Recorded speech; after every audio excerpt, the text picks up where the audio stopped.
Hello, ladies and gentlemen. I'm here today to summarize today's playoff games. If you haven't watched them, steer away because this is going to contain a lot of spoilers because, yeah, I'm talking about the goddamn result.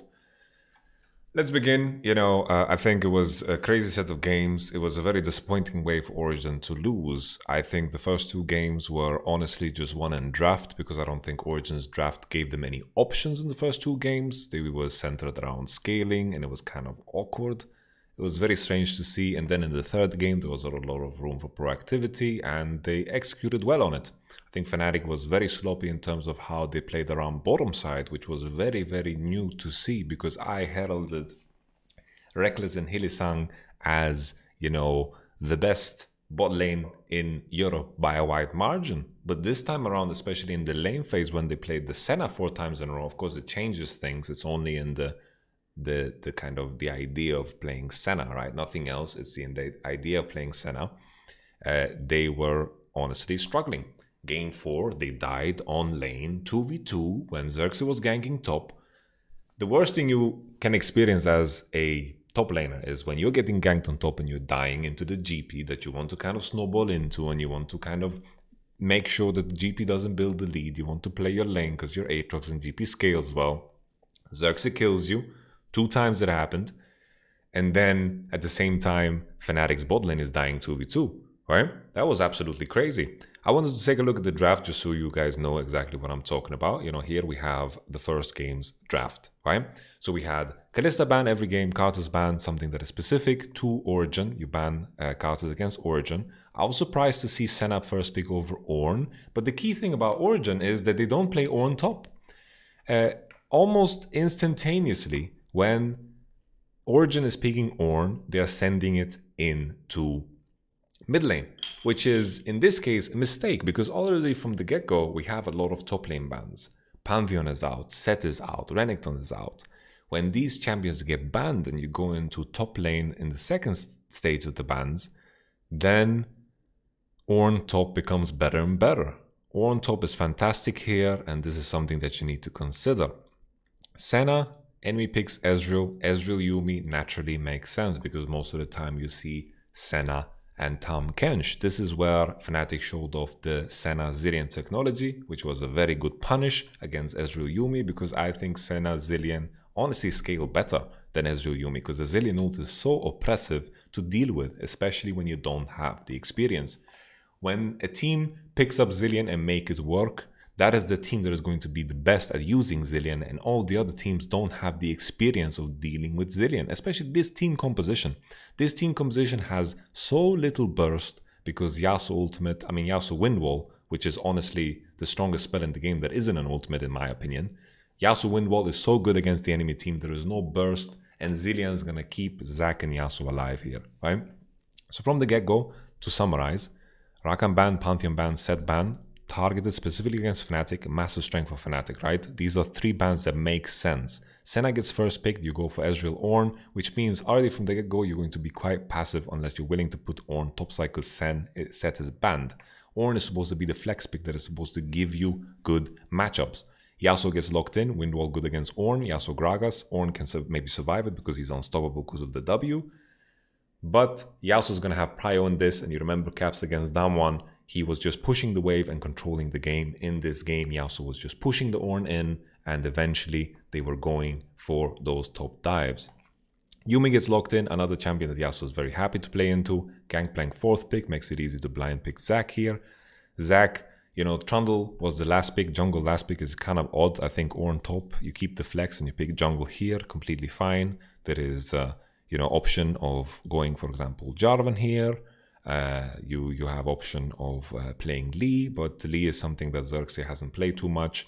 Xerxes finds the most success on Gragas, and that's why you have to kind of consider as well. Imagine a world where they go Ornn Gragas here. If they go Ornn Gragas, then it's much better. I think you can keep AD carry for later, especially with a player like Upset that has a big champion pool when enemy showed Senna already.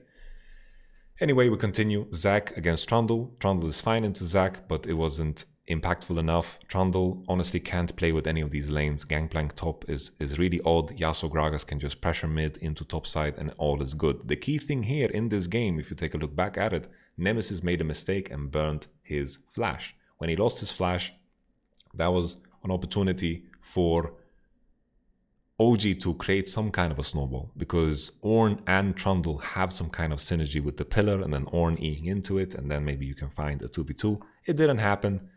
Fnatic controlled the whole game. They scaled better. They got the mid turret. They got the objectives. Very easy and straightforward. OG have no potential in their comp besides like a very, very deep late game. But relying on that in playoffs against Fnatic is just sad, right? So this game was in the toilet from the draft. Next game. Next game, very similar. In a very similar fashion, we ended up on the same spot. This time around, OG actually gave Ornn to the enemy team. The difference between this Ornn and the last Ornn is the fact that this Ornn is willing to go top lane. This Ornn is willing to go top lane, especially with these top lane bans. Same point as we mentioned before, Aatrox, Maokai, and all of a sudden, what are you picking top lane? There's very little champions to pick, and Ornn is becoming a stronger and stronger top laner. Understandable that we see him mid. He has received some nerfs. It's understandable that we see him mid. Usually easier to blind pick him mid than top. But with top lane bans, Ornn becomes stronger and stronger, and it's important to highlight. They went for the same path, Ezreal Yuumi. Even from the get-go, they are matching a jungler together with Ornn that is very, very strong. Olaf blind pick here makes it very easy to lock in Lee Sin because there's no Rek'Sai potential and so forth. Once again, Olaf is something that Xerxes hasn't played that many times. Usually we see Xerxes having success on Gragas and the last one, which is, of course, Karthus. But Karthus is banned. Gragas is still in. They're really committing to this Ezreal, Olaf, Yuumi. Ezreal, Yuumi, no matter how you put it, still is going to scale into the game. So Ornn, Lee Sin gets locked in, and first three, I think it is not like game is decided. But the key thing here is second wave, you need to ban the combinations that work together with Senna.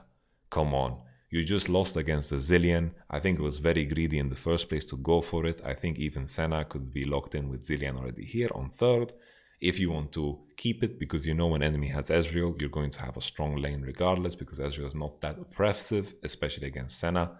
Ezreal Yuumi gets locked in for the scaling, and here Pyke, Syndra get banned. So Syndra's for the blind pick mid, but honestly, if you're picking Rumble fourth, I don't think you should give a shit about Syndra. I think whatever mage you play against, the state of Rumble is going to be very, very similar. Mages is what, of course, Nemesis goes towards. Nevertheless, they ban Pyke. Zilean gets picked again. They have exactly the same bottom matchup, and it's crazy to me that you don't come to the realization that this was a problem in the first game. Rumble gets locked in, and once again, you know, the key thing I mentioned in the first game was that Origen didn't have any options, but Yasuo Burning Flask gave them one option, but they couldn't recognize it. This game is the same. Rumble Olaf can potentially do something in the 2v2 in mid lane, but Diana got away with farming so much, and Origen have just forgotten how to play 2v2 mid. They have forgotten how to bring the power from mid lane onto other lanes, which is very scary because this is the same story for many teams here in playoffs. When you have the opportunity to pressure through mid, you need to use Rumble to spread that pressure.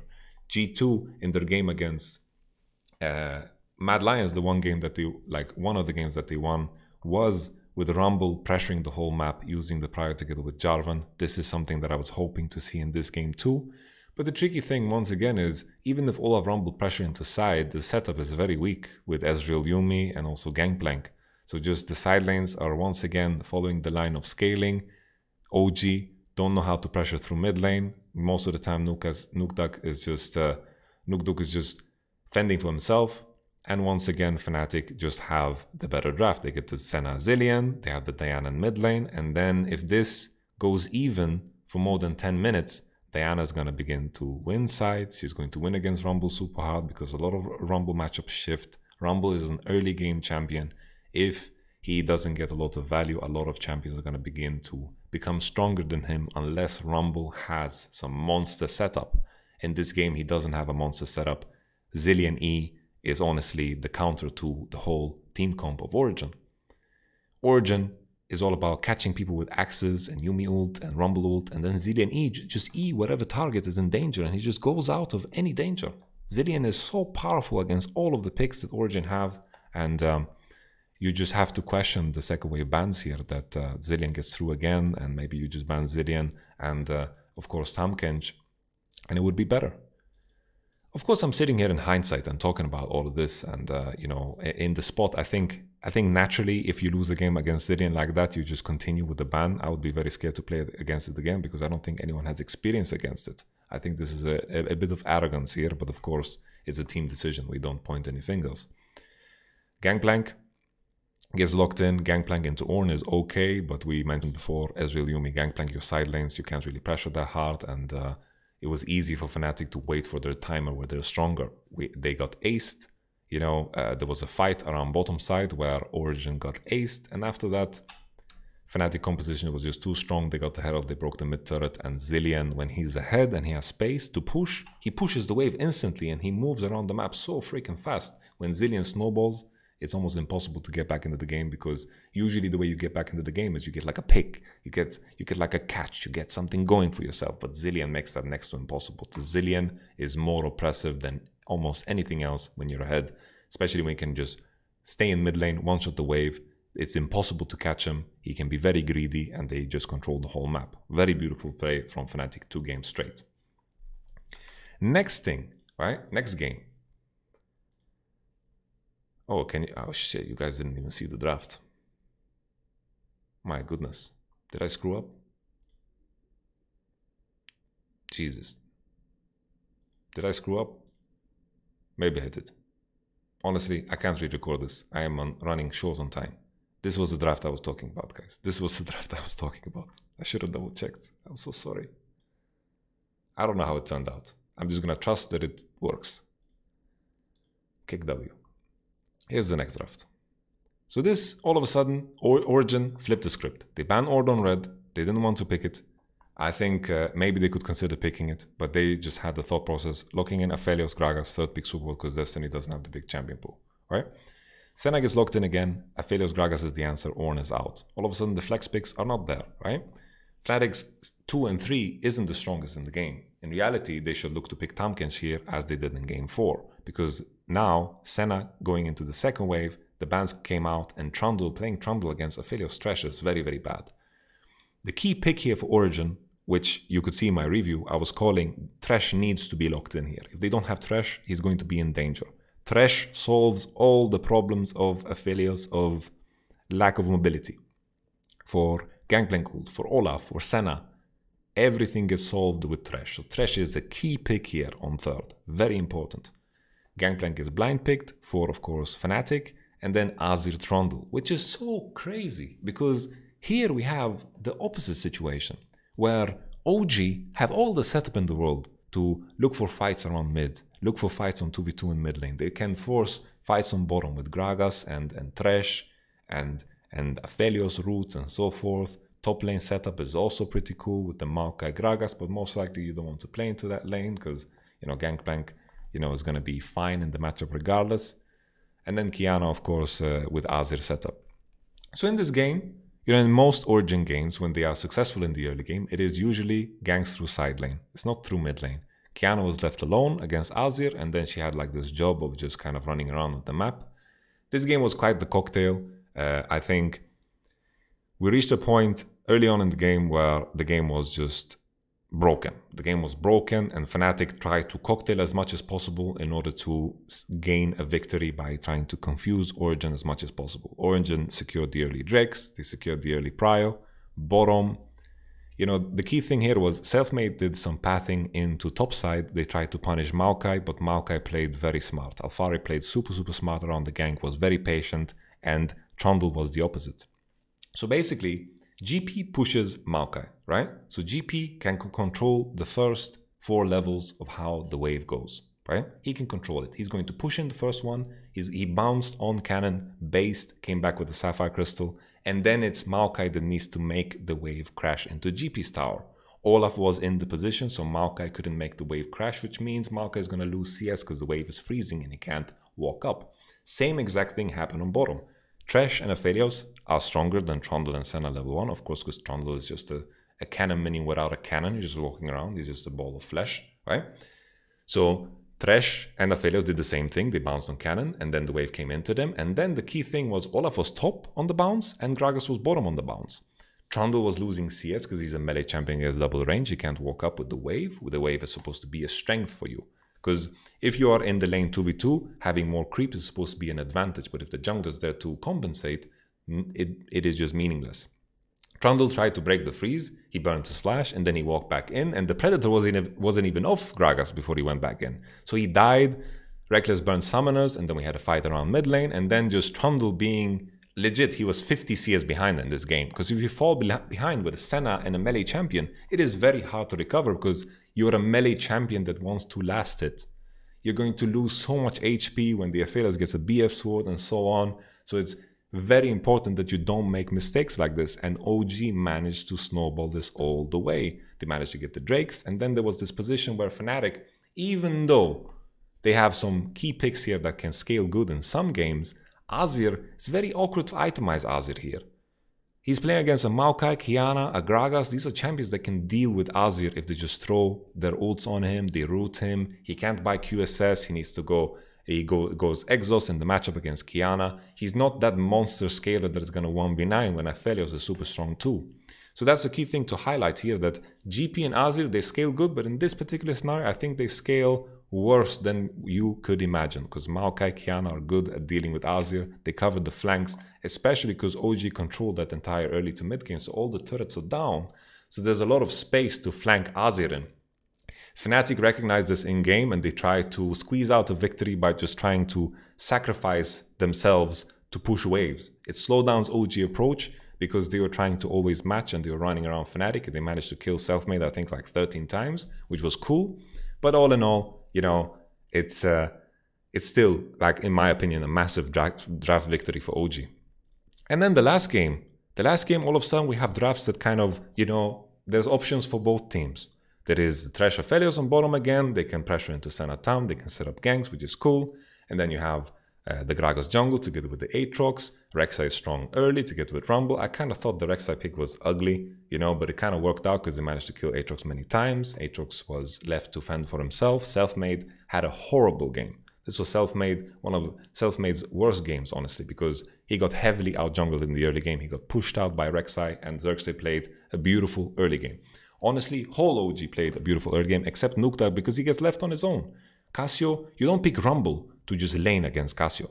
This is something that bothers me so much. Rumble was just laning against Cassio, doing nothing else. Rumble falls off in a lot of scenarios. This was one of those scenarios. He was just laning against Cassio. Cassio got to grow, he TP'd back, he managed to get like a CS lead because he TP'd back and there was no punish, like Rumble couldn't push in the wave. The key thing here is Origen killed enemy bottom 2v2 3 times. They killed Tahm Kench twice and then they killed Senna once. This was huge. This was huge. Origen managed to snowball with this big lead. They were pushing bottom. They were pushing into top side. They were controlling the whole freaking game because of it. They took bottom turret. They swap into top. They take Rift Herald. They take top turret. And they are building this lead that amounted to 5,000. The mid to late game is defined by how strong Aphelios was, and Aphelios was strong enough to carry that game. Everything ended the moment you had that huge Baron fight where Aphelios got caught and he just got slaughtered, and this was just terrible. This was terrible.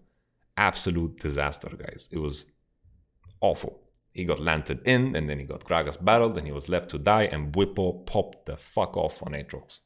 Had a very, very good play on Aatrox. He knocked him up and he killed him, and then eventually, off of this fight where Aphelios dies, the key person in OG, that was the objective. If Aphelios stays alive, you win the fight because he just does too much damage.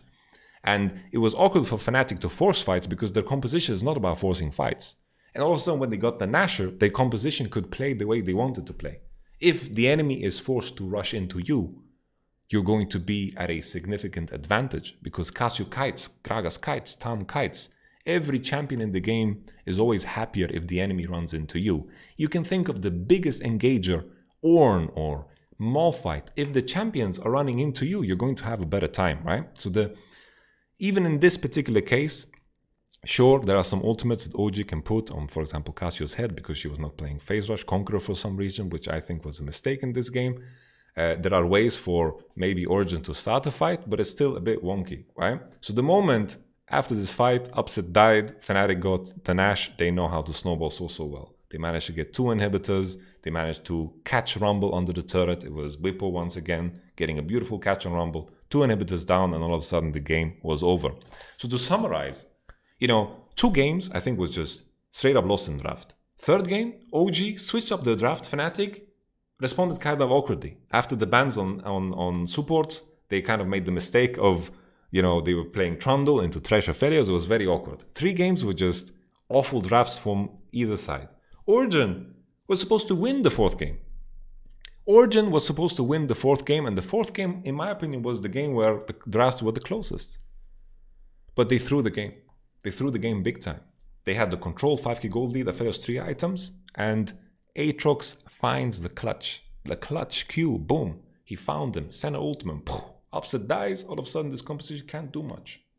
To summarize, very bad that OG don't know how to play through mid lane. Very bad that the first 2 games of the series, they just picked full scaling. OG showed a lot of hope in bottom. Fnatic, a bit confusing here, because 3rd game they ended up on Senna Trundle when it was not that great. Senna Tahm-Kench looked fine, but they died 2v2. They died 2v2 3 times.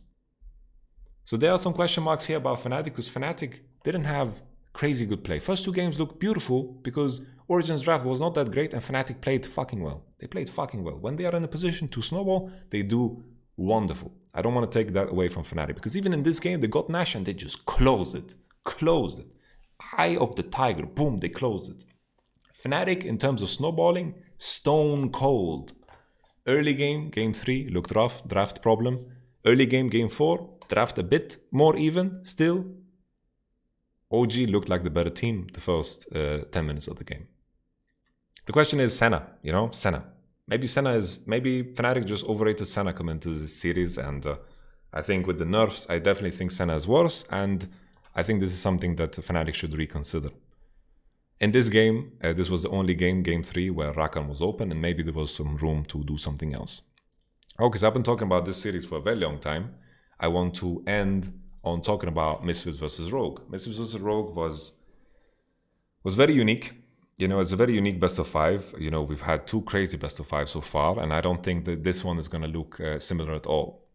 So let me define how I view Misfits. Misfits is a team that had a lot of success in the regular season and dipped off very hard because they realized the need to figure out how to play through bottom. Throughout the entire season, whenever they tried to play through bottom, it looked horrible, except that one game where Caps was literally running it down. In this current meta, whatever team plays through bottom is going to have a significant advantage. It's just what it is, right? It's easy to secure the first Drake, rotate into Rift Herald, and continue, right? Misfits had success playing through mid into top. They were diving with Dandan and so forth. So they had the advantage of playing outside of the meta. But now is not the time to be outside of the meta. The meta is kind of defined about playing through bottom and creating snowballs, because you can pick tanks, you can pick weak side top lanes that are very strong right now, and you'll be fine, right? So the key thing here, we've been talking about how teams are not controlling mid in a proper fashion. I feel like Misfits could be the team that does that. They could be the team that steps outside of the norm, plays through mid lane, and then into bottom. Then the responsibility of their own bot lane becomes smaller and lower, and all of a sudden, Misfits can get something going. I think that's the hope for Misfits. If they can play through mid and they can control mid lane and they can go into bottom side, that's super cool. Outside of that, I think Misfits look like the weaker team in comparison to Rogue.